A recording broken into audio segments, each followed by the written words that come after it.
Hero update on the fate of potentially hundreds of Christians kidnapped by ISIS in the last few days.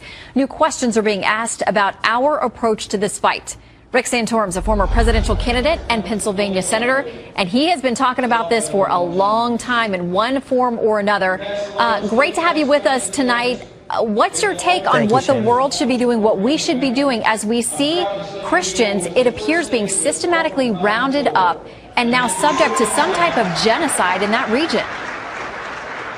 Well, there's no question genocide is occurring, and Christians and Muslims who oppose the ISIS, as well as Jews. I mean, this is a caliphate that has been established, and that means they are, as Pete said, calling people from all over the world to come and fight this battle. As long as they hold ground, as long as they can and continue to expand that ground, more and more will come.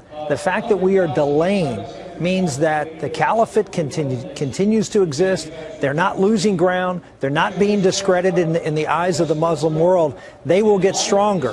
This is an urgent need to take on ISIS, to get them out of Mosul, and to do it immediately, not throwing a few sorties in a day, but a concentrated effort with American participation.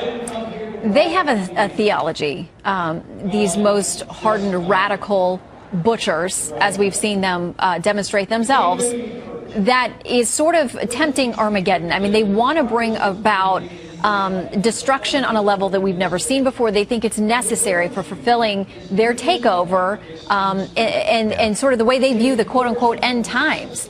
How do we combat that if there are people who are willing to flock there and martyr themselves in hopes of furthering to that end?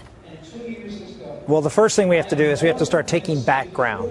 This is really important to understand. In the caliphate, the reason that we had a 1,000-year war with the Muslim, when I say we, the West had a 1,000-year war with Islam, is that Islam was ever expanding. When Islam began to contract, it collapsed, and the caliphate was eliminated. Now they've established a caliphate. They are dead serious about expanding it. Unless we begin to take back that ground and make this caliphate just irrelevant in the eyes of the Muslim world or the radical Muslim world, we are going to have a bigger and bigger problem. So the key is to act promptly and to make sure that America is involved. We have to have, I said today at my speech here at CPAC, that we could put forth 10,000 troops in an advisory role, a training role, as well as to coordinate airstrikes and to provide intelligence. All of these things are necessary to arm the Kurds and to make sure that we get ISIS, particularly out of Mosul, should be our first priority.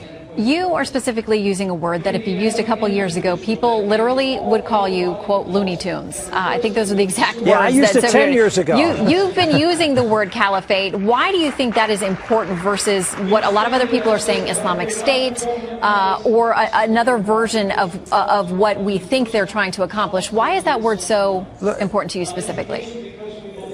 You know, back in the 1930s, Winston Churchill tried to warn the world of what Hitler was up to, and the world didn't listen. All you had to do is read his book. Well, that's the same case with ISIS. Read the books. If you read the books, they say this is what they're doing. They're looking back to the 7th century, and they're trying to execute the same game plan that was executed in the 7th century. All we have to do is go back and look at it and see what they're trying to accomplish. They're using the same tactics, beheadings and torture and enslavement. They are trying to recreate something from history, and we need to learn from history in order to combat it and defeat it.